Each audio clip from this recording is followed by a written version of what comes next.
5 signs your child might have whooping cough.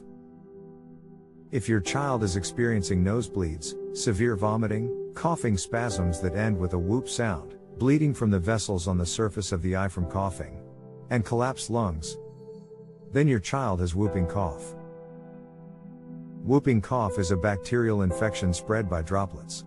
Antibiotics are usually prescribed but will not be effective if they are not given at the beginning of the illness.